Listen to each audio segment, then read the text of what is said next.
Good afternoon, and welcome to our Hiring and Retaining Quality Employees webinar series. This is part 2. My name is Jenny Dugard. I am the Human Resources Director with Team Horner Group. And today I'm going to be talking to you about how to efficiently interview and hopefully hire the good ones. Before we jump in and get started, I do have some housekeeping items to go over with you. We will allow some time for question and answers at the end of the presentation.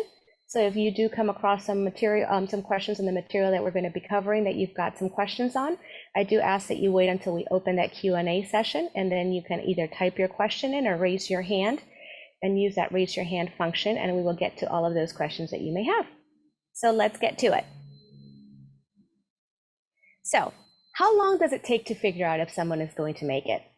If I took a poll right now, the answers would vary anywhere from a week to probably 90 days to maybe even a year.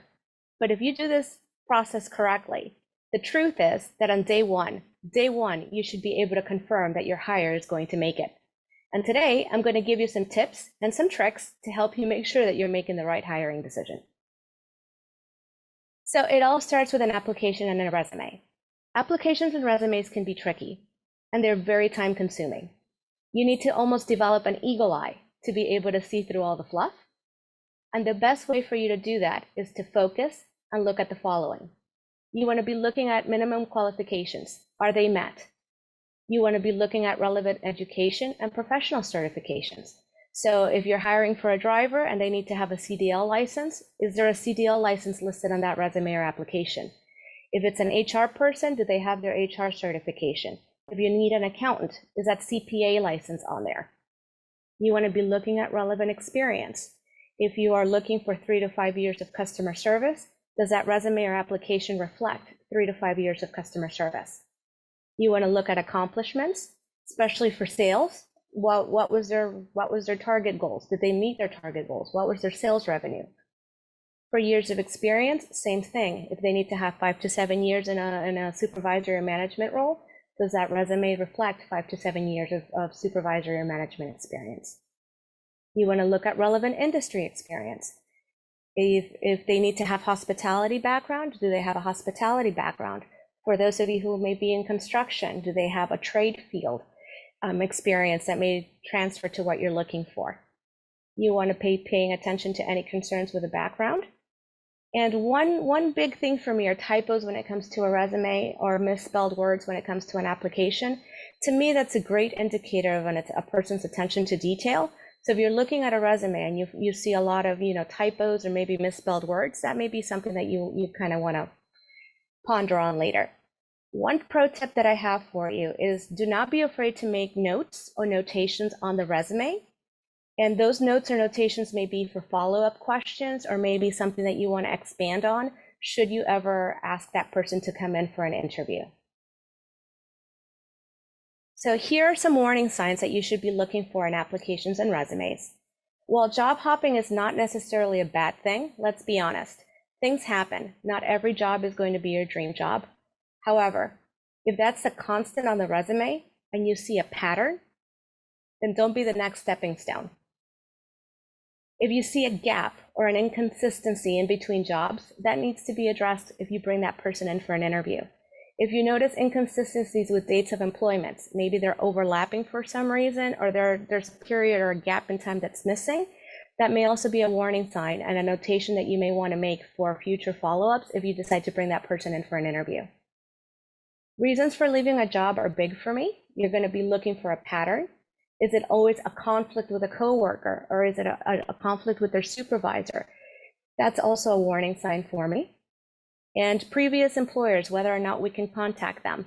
Now, I can completely understand if the person is currently employed, why they would not want us to reach out to their current boss or their current company. But there really shouldn't be a reason why you can't contact previous supervisors or previous managers, especially because they're going to be able to give you information about that person's experience and that person's performance. So if you're talking to an applicant or on their application or on their resume, they're listing that they would prefer you not contact any of their previous supervisors, that's also a big warning sign for you. So once you've gone through all of the applications and the resumes and you've selected those people that you are now interested in talking to, whether it's through a Zoom interview or a phone interview or even an in-person interview. It's time to get ready. I personally prefer to do face-to-face interviews because it's going to allow you to see how that person communicates and how they present themselves. You're also going to be able to see their overall appearance and how comfortable they are in the environment. It's going to give you an opportunity to meet that candidate face-to-face. It's going to help you assess the candidate's strengths, their weaknesses, and whether or not you feel they're going to be suitable for the job. Again, you're going to be able to see how they communicate, and if there's interruptions that happen during the interview, how well they do with those interruptions. They're going to help you assess if the candidate is going to be a good match for your culture, and they're going to be able to provide you with the information that you need for making the right hiring decisions.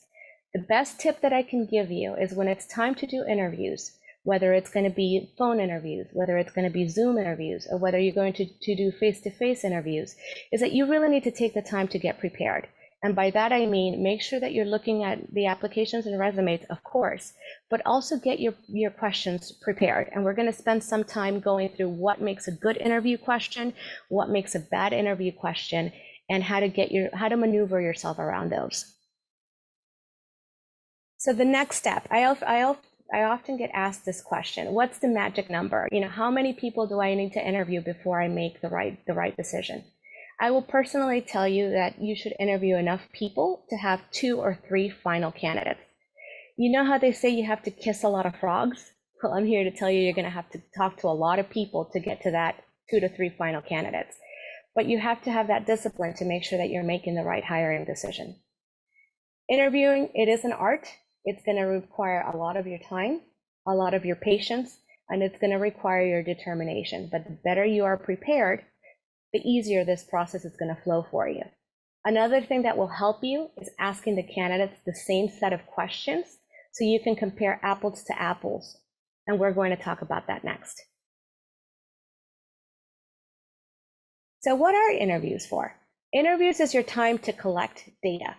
Data, facts, data.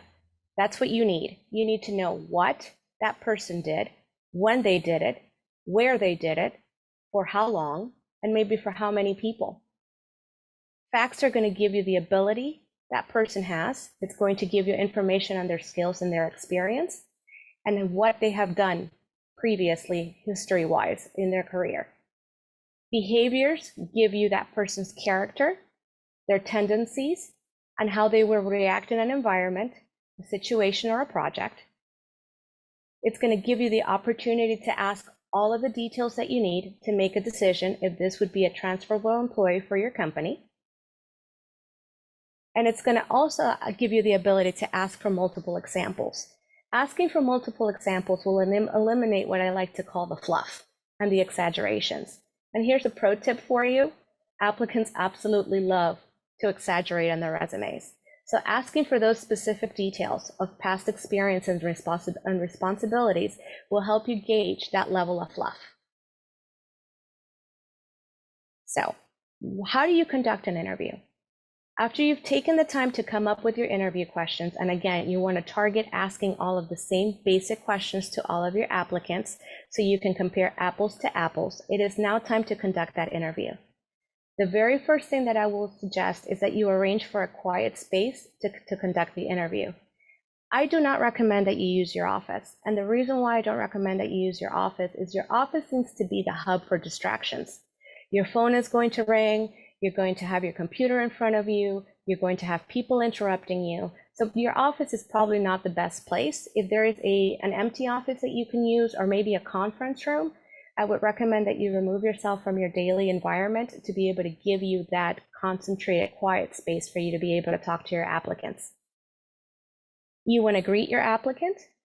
You want to introduce yourself and, of course, explain how the process is going to work.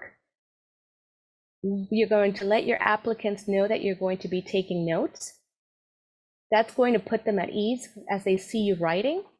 The other thing that I will do is encourage the applicant to do the same. So if you see that they have like a notebook or a notepad, you may want to encourage them to take notes as well. And the other thing is, if you're going to tell them that you're going to take notes, please take notes. You're going to talk about the company. of course, talk about the team, and you're going to talk about the position. But when it's time to start asking the questions, then the pro tip that I have for you, it's time for you to listen more and talk less. Here are some interviews do's for you. Try to be prompt. Don't keep your applicants waiting if you can avoid it. Try to be professional and welcoming, putting someone at ease. I always like to tell my applicants that the interview is as much for them as it is for me. It is their time to get to know me and to get to know the company as much as it is time for me to get to know them. So I encourage them to feel free to ask me any questions that pop in their head, and that this is more of a conversation between them and I than anything else. So I try to really put them at ease. You want to ask questions that elicit constructive responses. So again, if you have your questions ready ahead of time and they're driven based on what qualifications and experience you're looking for, that's going to help you. The more prepared that you are, the more successful you're going to be. And again, you're going to be prepared by having that list of questions handy, bringing them with you to the interview, and making sure that you're asking everybody those same consistent questions. You're also going to ask for follow-up questions, and I'm going to walk you through some follow-up questions to get you those facts and that data that's going to give you the answers that you're looking for. You're going to allow the candidate time to speak and ask their questions, and you're going to go over the next step in the process. Here's what you should be looking for when you're doing an interview. Consistency with resumes and answers. Do they match? So for example, if they listed in the resume that they were a supervisor, you want to ask questions to see that's going to give you the facts and the data that's going to let you see whether they actually supervised another person. If you are looking for somebody that managed a project from beginning to end, then you're going to ask them questions that's going to give you the facts and the data about what they physically did, what were they responsible for, and how they pushed that project forward. You're going to be looking at their ability to communicate and articulate that experience and background. You're going to be looking at their body language. And you're going to gauge their interest in the job and your company. Here are some interviews don'ts. Don't gloss over the job requirements. One of the best things that I can do is, piece of advice that I can give you is to bring the job description with you and hand it handy right next to you. I like to highlight on my job description those key items that I want to make sure I cover with all of my applicants. So when I bring my job description, you usually see it color-coded to make sure that I don't miss those critical functions that I want to go through with my job applicants. The other thing is, do not misrepresent the job. The way that I like to think about it is say it like it is. If it's a busy, fast-paced environment, then say that. If your clientele is demanding and you know that they're going to require a lot of hand-holding, then say that. Express that. If the volume of invoices that they're going to be handling is in the hundreds, then let them know that ahead of time. It doesn't do you any good to misrepresent the job for any of the applicants. Don't rush the interview. Allow the applicants time to answer. I will caution you, however, that if you lose control of that interview, you may find yourself in some tangents. And some tangents can be dangerous, but a lot of the times the tangents that you're on, it's just a loss of time. You know, you may ask a very direct question, and before you know it, the applicant has taken it to what they did for vacation last summer. And again, it's going to be a loss of time, and it's not going to give you any facts or data that's going to help you determine whether that's going to be a good employee for you. So be careful of losing that control of that interview. And if you do find yourself derailed, the way that you get yourself back on track is to kindly stop, redirect the question, and get back to where you need to be. Don't ask any inappropriate or illegal questions, and I will cover some of the hot zones with you that you want to stay away from shortly. And the last don't is do not settle because you don't want to interview any more people. I understand that this is going to take a lot of your time, but again, you need to make sure that you're finding the best possible candidate out there. Here are some warning signs that you should be looking for. When you ask an applicant about a conflict that they have had in the past, you sometimes will see that entitlement attitude come out. Do not dismiss that warning. When somebody has that entitlement attitude, it's going to come out during the interview. If the applicant airs out the company's dirty laundry by bad-mouthing that employer or bad-mouthing that supervisor, do not ignore that. Chances are that if they're doing that at your interview, and should you ever part ways, there's a good chance they're going to be airing out the laundry of your company and talking badly about yourself as well. So that's a big warning sign for me when they're bad-mouthing previous companies. If they express concern with working with a team, especially if this is a team-driven environment, that's a warning sign for you. If they lack curiosity about the company or the position, if they consistently interrupt, that's also a warning sign. If they evade a question. If an applicant is evading a question, the best thing that you can do is try to rephrase that question. And if they still give you the runaround, then you know that that's a warning sign for you.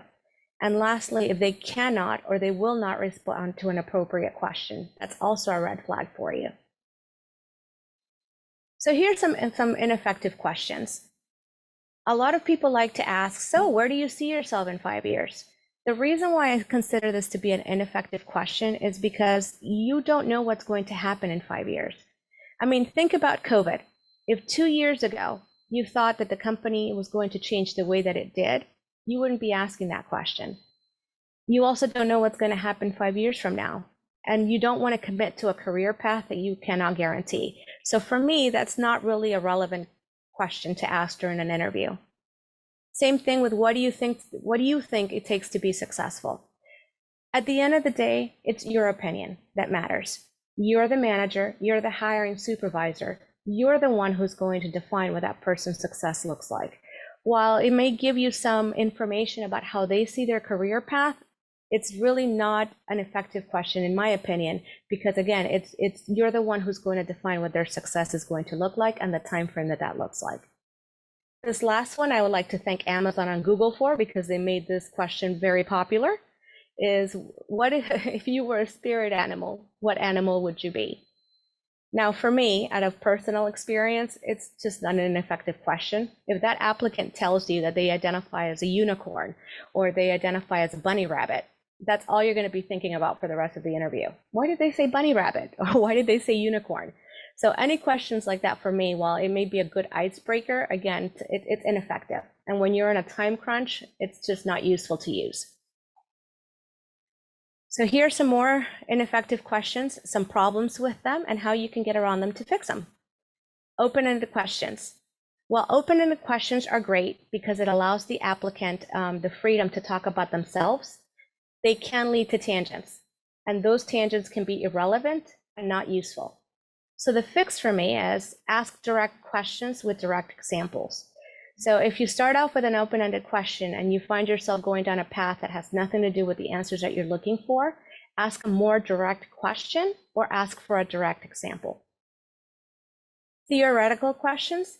Instead of asking a theoretical question, what I would say is model your question based on a real life scenario. So do something along the lines of, what would you do if this were to occur? Or drive your question based on a typical day in the life of a person doing that job. So for example, what would you do if you are the only person in a showroom, you've got customers coming in, the phone is ringing off the hook, and you have an urgent matter that needs to be shipped right away? So if you focus on what actual reality looks like in your world based on a theoretical question, it's going to give you more facts and information that you can relate. Leading questions. Leading questions lead to leading answers. You're basically giving your applicant the answer that you want to hear. So try to stay away from leading questions. So a good example of that is, don't ask, is it important to show up on time? Because to you, it is important, and you're expecting the applicant to say, yes, it is absolutely important for me to show up to work on time. So try to stay away from those leading questions. Another example of a leading question is whether or not teamwork is important. Of course, teamwork is important. It's going to be important to you, and if you ask that question, you're making the applicant give you no other answer other than, yes, it is important. So try to stay away from leading questions that may give them that answer that you're looking for. Yes or no questions. While yes or no questions are great to some degree, it doesn't give you any additional facts. So a good way to follow up that yes or no question is to ask for specific examples that are going to justify the answer that they gave you. And lastly, general questions. General questions will give you general answers, which again, you want facts. So you're going to focus on follow-up questions that are going to ask about dates, are going to ask about times, are going to ask me about maybe the volume of the people or shareholders that were involved. That's how you get around those questions. These are the off-limit topics, or what I like to call the red zones. You want to stay away from any questions that touch any of these topics: age, marital status, family, sexual orientation, health or any type of disability, national origin, anything that has to do with race or ethnicity, citizenship, religion, criminal record, or military service. So here are some ways on how to get around some of those red zones. So instead of asking, how old are you? The legal way of asking that is, are you over the age of 18?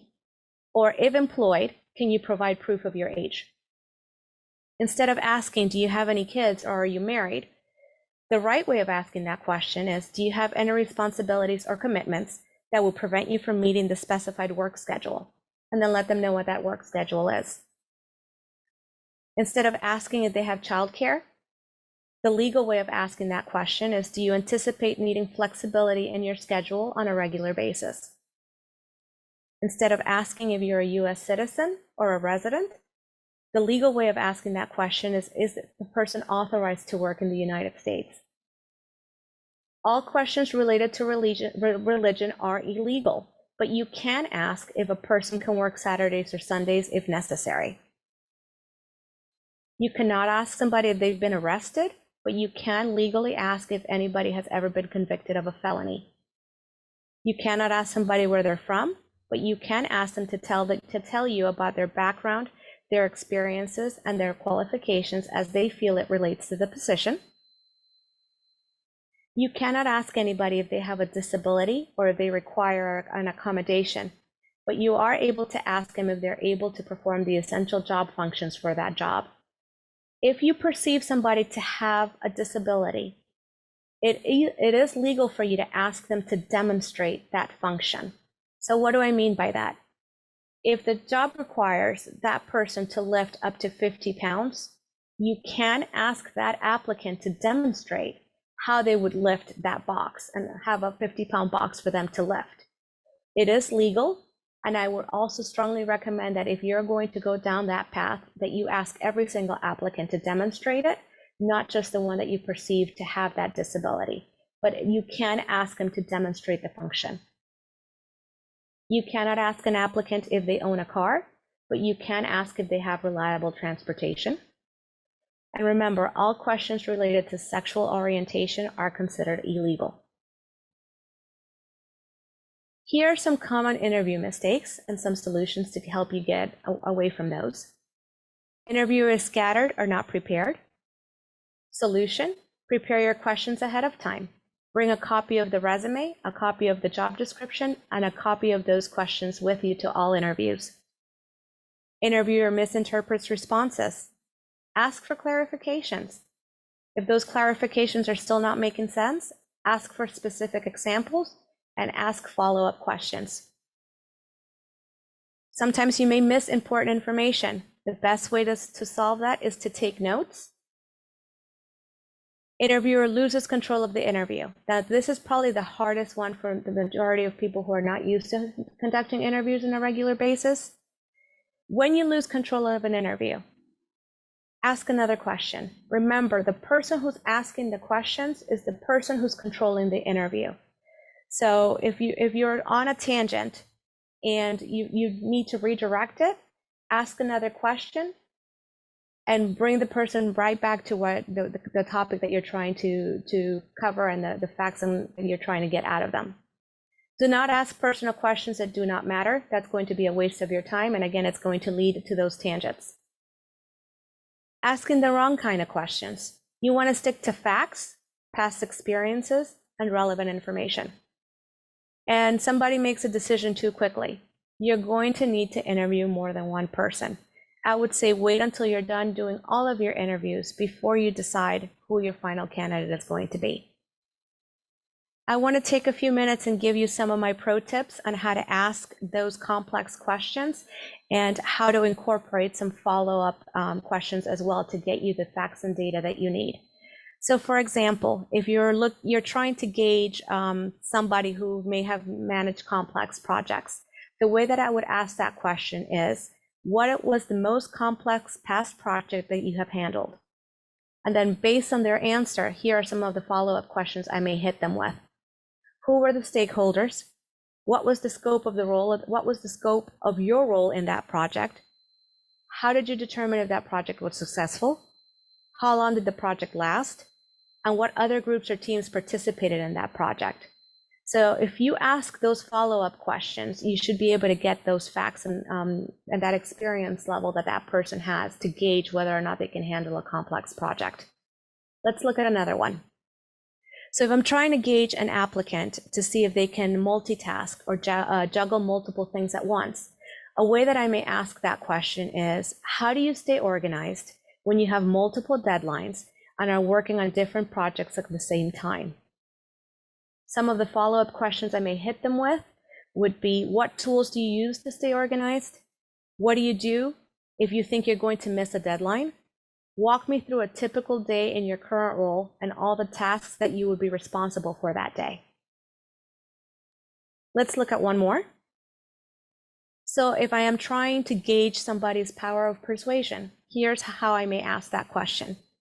Tell me about a situation when you had to persuade others to accept your point of view that they thought differently.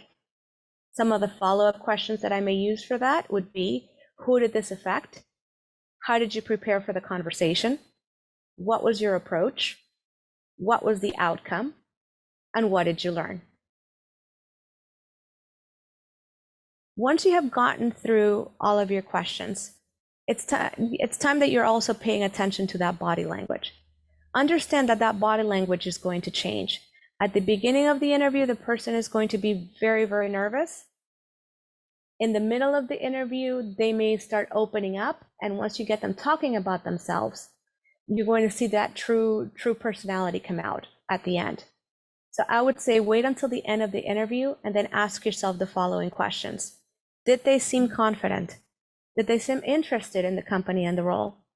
Did they have good eye contact and they hold that eye contact when we were talking to each other? Were they prepared for the interview? Did they dress appropriately?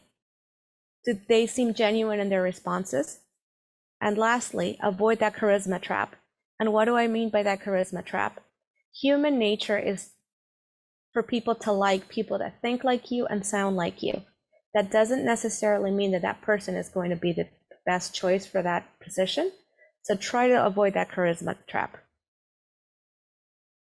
So you've gone through your interviews. You hopefully have 2 or 3 final candidates. What's the next step? You may want to do a second interview, maybe another manager. It's also not a bad idea to have them meet members of the team that they will be in. And especially if they're going to be in a leadership role, that is a very good pro tip that you can use. You may want to get a second opinion from a different manager or department. You may want to have them take necessary assessments. Assessments can be computer assessments such as Excel, typing, or basic math skills. One thing you do want to make sure if you are going to use assessments is you want to make sure that the assessments you're asking your applicants to take match the requirements and the responsibilities of the job that they're interviewing for. And then maybe the last step may be a background or a reference check. Here's my last pro tip for the day for you. This is called a decision matrix. This is a great tool to be able to compare apples to apples. However, this only works to your advantage if you have the discipline to ask everybody the same basic set of questions. So the way that this is going to work, it's basically a rating system. You're going to have your top 4 or 5 candidates, and then you're going to rate their answers for the 7 or 10 or 12 consistent questions that you asked on a scale from 1 to 5. And once you do that, it's going to give you a comparison of apples to apples based on each one of the responses. So if you end up having applicants that scored in a tie, or maybe that scored very close together, then you need to ask yourself these follow-up questions. Did the candidate research the company, the history, the achievements, the culture, and the vision? Were they genuine? Why do you think that they're a good fit? Why would they be a good fit over candidate A and candidate C? Is it their experience, their attitude, their ability, or their skill? Did you see them easily fitting into your team? What made them stand out from everyone else that you spoke to about this role? And do you see them aligning themselves with your vision for the future? Once you have determined what your final candidates are going to be, I would ask you to remember TB&T, and that stands for thanks but no thanks. Do not leave an applicant in limbo. Please take a minute, send them a thank you email, and it can be a very basic general email that lets them know that they were not selected for the next stage of the process. But you don't want to burn any bridges. This is a very small world, and you never know if you're going to end up interviewing that person again, or if that person may end up being your customer, and you don't want to leave a sour taste in their mouth by leaving them in limbo. So always remember, once you've picked your final candidates, TB&T, send out your TB&Ts, your thanks but no thanks. So once you have picked your final candidate, it is now time for closing the deal and making the job offer. And I would consider using an offer letter. An offer letter should highlight the terms of the offer being made, and they should include the person's job title, a brief description of what they're going to be doing, their start date, their work schedule, their reporting structure, who are they going to be reporting to, their salary, whether it's base compensation, if there's a bonus structure or commission of any sort, paid time off, and employee benefits. So before I open up the webinar for questions and answers, I do have one reminder for you. Part 3 of this webinar series is going to be on employee retention. And I do ask all of you to join me on June 14th so we can explore, once you've hired the great employees, how to retain them. I hope you found this webinar useful, and I look forward to seeing you next month. Thanks.